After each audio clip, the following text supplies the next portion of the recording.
नमस्कार सम्पूर्ण मेरो भिडियो हेरिरहनुभएका प्रियजनहरूलाई फेरि पनि आज एउटा फरक किसिमको एउटा भिडियो लिएर आएको छु जुन चाहिँ यो कोरियन रेस्टुरेन्टमा एकदमै चल्ने सामग्yeopsal हो।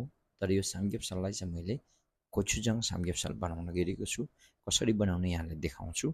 यसरी काट्नुपर्छ। पहिलो चाहिँ यसरी काटेर अनि एउटा बाटामा जम्मा गरेर त्यसमा कोचुजाङ सस हुन्छ। त्यो कोचुजाङ ससमा मेरिनेट गरेपछि त्यसलाई कोचुजाङ सामग्yeopsal भन्छ। यो रातो चाहिँ कोचुजाङ सामग्yeopsal जुन कोरियामा भन्छ कोचु भन्नाले खुर्सानीबाट बनेको। अनि यसलाई चाहिँ यसमा मिसाएपछि यो कोचुजाङ सामग्yeopsal सुँगुरको मासु एकदमै मनपर्छ कस्टमरलाई। कस्टमरहरूले एकदम मन पराउने एउटा कोरियन रेसिपी हो चाहिँ।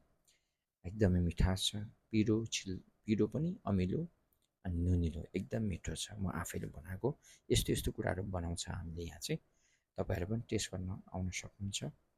कोरियन एकदम मिठो छ यो चाहिँ है। हेर्दै गर्नु होला, भिडियोमा लाइक कमेन्ट गर्नु होला भन्न चाहन्छु। धन्यवाद।